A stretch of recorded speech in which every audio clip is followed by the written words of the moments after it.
Hello, everyone, welcome to the Makashi Aunt's Timeless Classics and Folklore. I'm Auntie Makashi. And today, we're going to delve into a beautiful and heartwarming story that comes from a little gray log house deep within the big woods. It's about a brave little girl named Laura. This story will take you on a journey back in time to the big woods of Wisconsin, where we'll explore a place far away from the city, full of nature and adventures. Do you know what other animals live in that big woods apart from Laura's family? Are there wolves, bears, and big wild cats? Yes, you're absolutely right. Besides Laura and her family, many wild animals live in that forest. So, what kind of story could create a magical connection between these wild animals and humans? We'll find out in this story.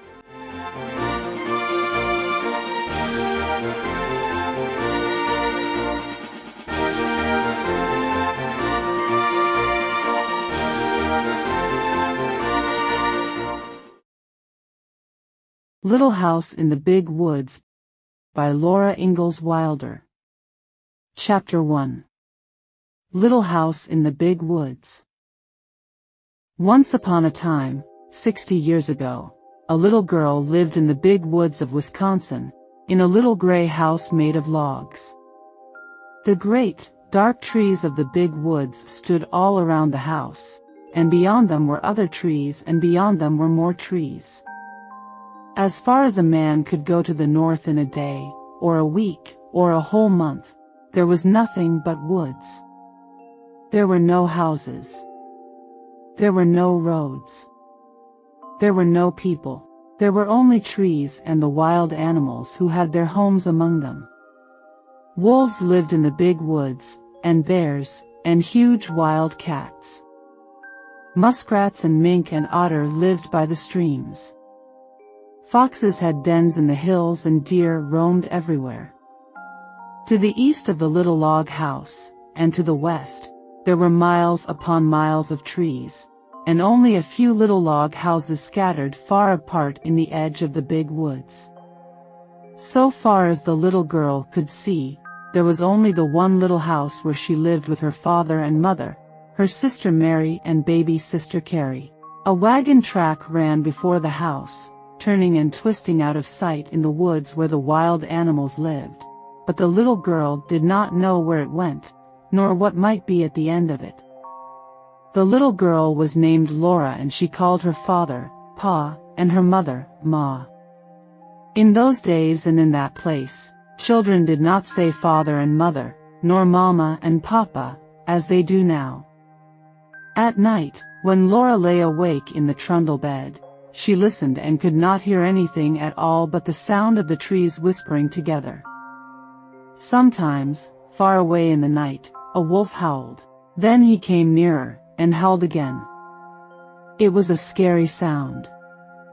Laura knew that wolves would eat little girls. But she was safe inside the solid log walls. Her father's gun hung over the door, and good old Jack, the brindle bulldog, lay on guard before it. Her father would say, "Go to sleep, Laura. Jack won't let the wolves in." So Laura snuggled under the covers of the trundle bed, close beside Mary, and went to sleep. One night her father picked her up out of bed and carried her to the window so that she might see the wolves. There were two of them sitting in front of the house. They looked like shaggy dogs. They pointed their noses at the big, bright moon, and howled.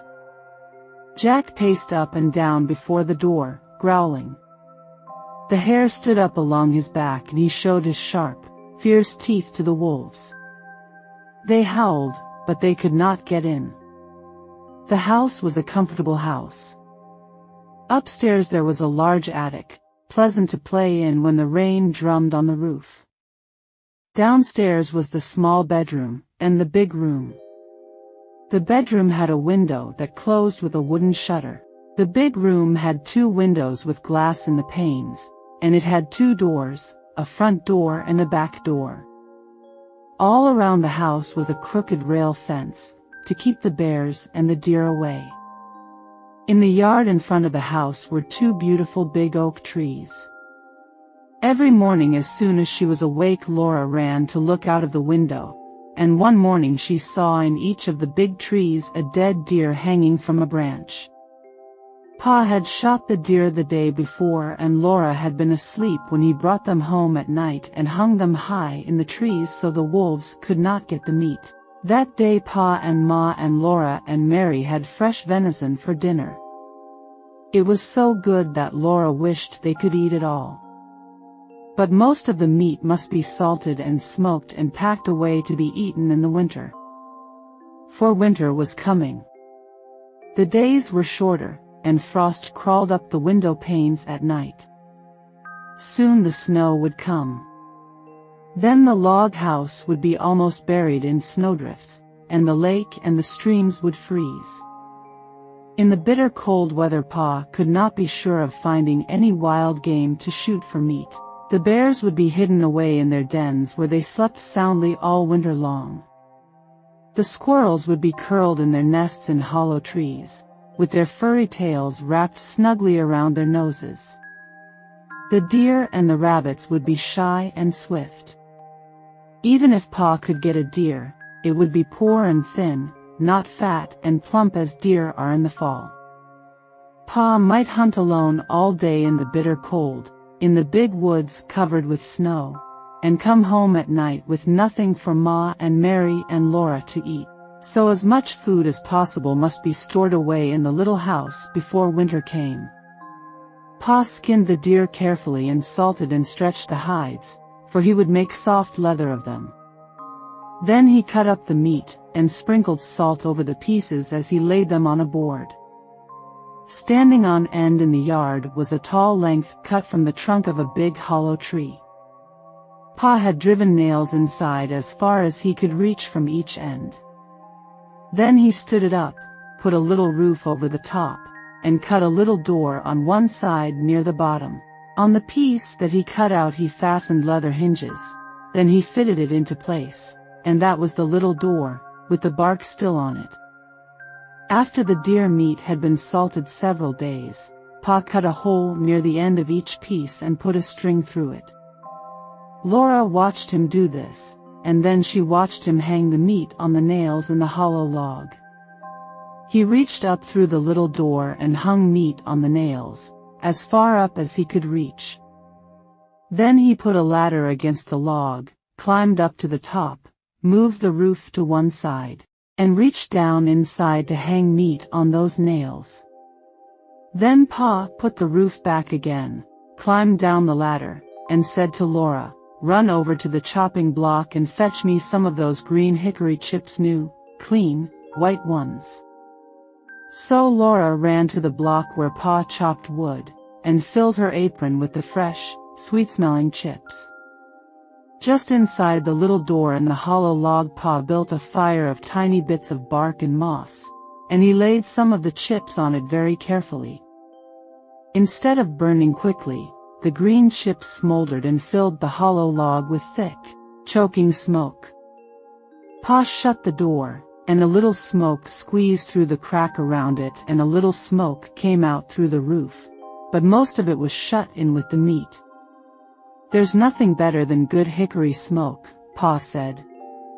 "That will make good venison that will keep anywhere, in any weather." Then he took his gun, and slinging his axe on his shoulder he went away to the clearing to cut down some more trees.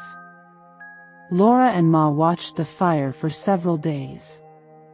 When smoke stopped coming through the cracks, Laura would bring more hickory chips and Ma would put them on the fire under the meat.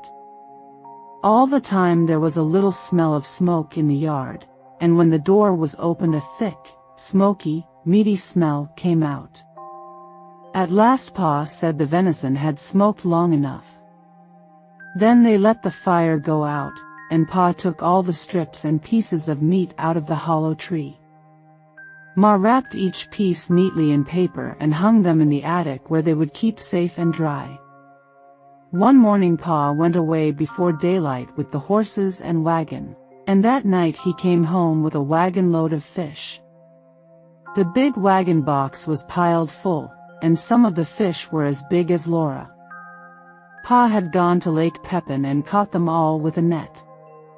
Ma cut large slices of flaky white fish, without one bone, for Laura and Mary. They all feasted on the good, fresh fish. All they did not eat fresh was salted down in barrels for the winter. Pa owned a pig. It ran wild in the big woods, living on acorns and nuts and roots. Now he caught it and put it in a pen made of logs, to fatten. He would butcher it as soon as the weather was cold enough to keep the pork frozen. Once in the middle of the night Laura woke up and heard the pig squealing. Pa jumped out of bed, snatched his gun from the wall, and ran outdoors. Then Laura heard the gun go off, once, twice. When Pa came back, he told what had happened. He had seen a big black bear standing beside the pig pen. The bear was reaching into the pen to grab the pig, and the pig was running and squealing. Pa saw this in the starlight and he fired quickly. But the light was dim and in his haste he missed the bear. The bear ran away into the woods, not hurt at all. Laura was sorry Pa did not get the bear. She liked bear meat so much. Pa was sorry, too, but he said, "Anyway, I saved the bacon." The garden behind the little house had been growing all summer. It was so near the house that the deer did not jump the fence and eat the vegetables in the daytime, and at night Jack kept them away. Sometimes in the morning there were little hoof prints among the carrots and the cabbages. But Jack's tracks were there, too, and the deer had jumped right out again. Now the potatoes and carrots, the beets and turnips and cabbages were gathered and stored in the cellar, for freezing nights had come. Onions were made into long ropes, braided together by their tops, and then were hung in the attic beside wreaths of red peppers strung on threads. The pumpkins and the squashes were piled in orange and yellow and green heaps in the attic's corners. The barrels of salted fish were in the pantry, and yellow cheeses were stacked on the pantry shelves. Then one day Uncle Henry came riding out of the big woods. He had come to help Pa butcher. Ma's big butcher knife was already sharpened, and Uncle Henry had brought Aunt Polly's butcher knife. Near the pig pen Pa and Uncle Henry built a bonfire, and heated a great kettle of water over it. When the water was boiling they went to kill the hog. Then Laura ran and hid her head on the bed and stopped her ears with her fingers so she could not hear the hog squeal. "It doesn't hurt him, Laura," Pa said. "We do it so quickly." But she did not want to hear him squeal. In a minute she took one finger cautiously out of an ear, and listened. The hog had stopped squealing. After that, butchering time was great fun. It was such a busy day, with so much to see and do. Uncle Henry and Pa were jolly, and there would be spare ribs for dinner, and Pa had promised Laura and Mary the bladder and the pig's tail. As soon as the hog was dead Pa and Uncle Henry lifted it up and down in the boiling water till it was well scalded. Then they laid it on a board and scraped it with their knives, and all the bristles came off. After that they hung the hog in a tree, took out the insides, and left it hanging to cool. When it was cool they took it down and cut it up. There were hams and shoulders, side meat and spare ribs and belly. There was the heart and the liver and the tongue, and the head to be made into head cheese, and the dishpan full of bits to be made into sausage. The meat was laid on a board in the back door shed, and every piece was sprinkled with salt. The hams and the shoulders were put to pickle and brine, for they would be smoked, like the venison, in the hollow log. "You can't beat hickory-cured ham," Pa said. He was blowing up the bladder. It made a little white balloon, and he tied the end tight with a string and gave it to Mary and Laura to play with. They could throw it into the air and spat it back and forth with their hands. Or it would bounce along the ground and they could kick it. But even better fun than a balloon was the pig's tail. Pa skinned it for them carefully, and into the large end he thrust a sharpened stick. Ma opened the front of the cookstove and raked hot coals out into the iron hearth. Then Laura and Mary took turns holding the pig's tail over the coals. It sizzled and fried, and drops of fat dripped off it and blazed on the coals. Ma sprinkled it with salt. Their hands and their faces got very hot, and Laura burned her finger, but she was so excited she did not care. Roasting the pig's tail was such fun that it was hard to play fair, taking turns. At last it was done. It was nicely browned all over, and how good it smelled. They carried it into the yard to cool it, and even before it was cool enough they began tasting it and burned their tongues. They ate every little bit of meat off the bones, and then they gave the bones to Jack. And that was the end of the pig's tail. There would not be another one till next year. Uncle Henry went home after dinner, and Pa went away to his work in the big woods. But for Laura and Mary and Ma, butchering time had only begun. There was a great deal for Ma to do, and Laura and Mary helped her. All that day and the next, Ma was trying out the lard in big iron pots on the cookstove. Laura and Mary carried wood and watched the fire. It must be hot, but not too hot, or the lard would burn. The big pots simmered and boiled, but they must not smoke. From time to time Ma skimmed out the brown cracklings. She put them in a cloth and squeezed out every bit of the lard, and then she put the cracklings away. She would use them to flavor Johnny cake later.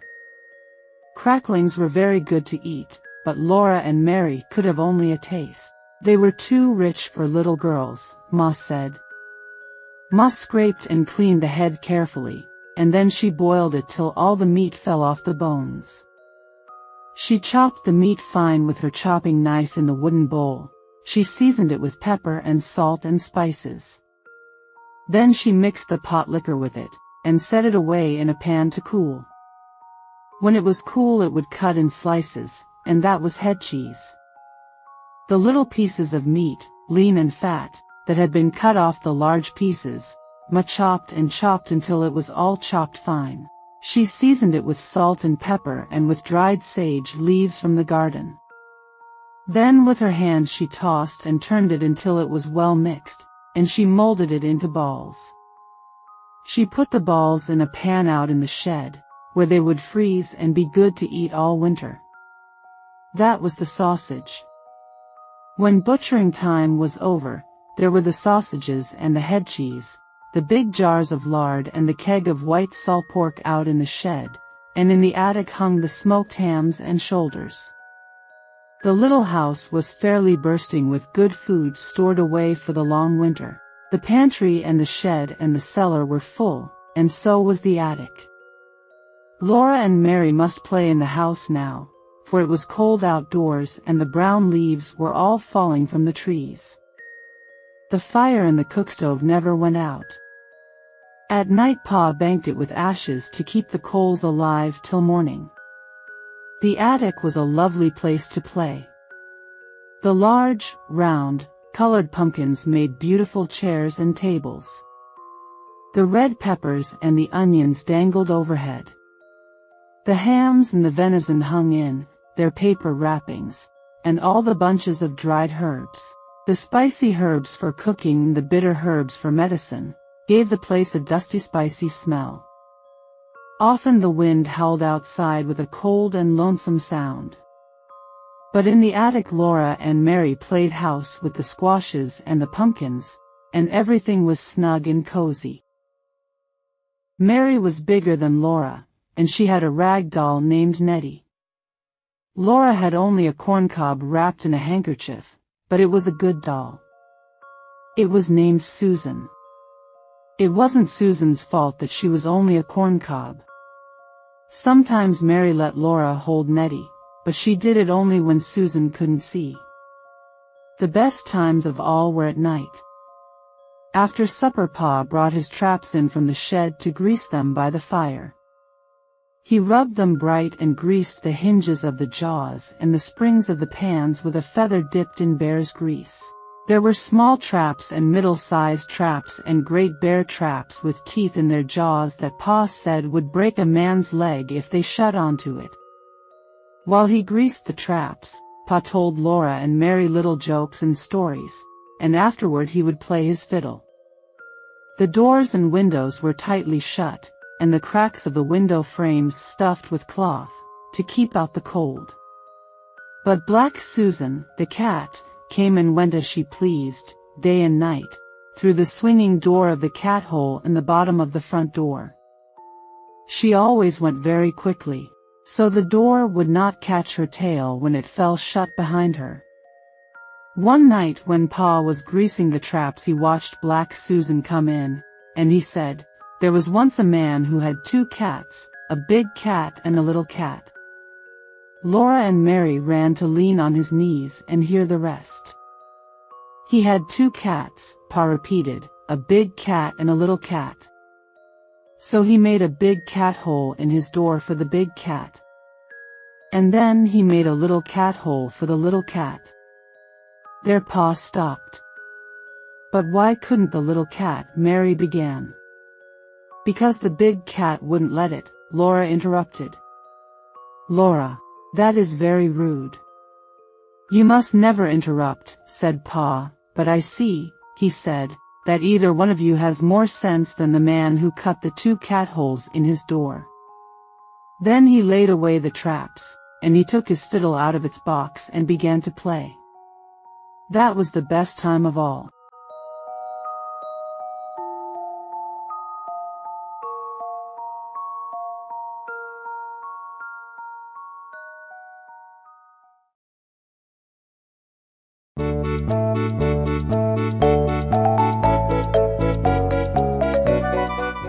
Thank you for tuning in today. I hope you enjoyed learning about Laura and her family's story, as well as their adventures in the big woods. This story teaches us important lessons about family, courage, and living in harmony with nature. If you're curious to know more about this story, please continue to listen to our podcast, as we'll keep sharing more amazing tales of Laura and her family. In the next episode, we'll bring you more imaginative and captivating stories with Laura that we hope will inspire both adults and children alike. Thank you again for listening to the Amakashi Ants Timeless Classics and Folklore. We look forward to seeing you next time. Stay tuned as we continue to explore more unforgettable stories together.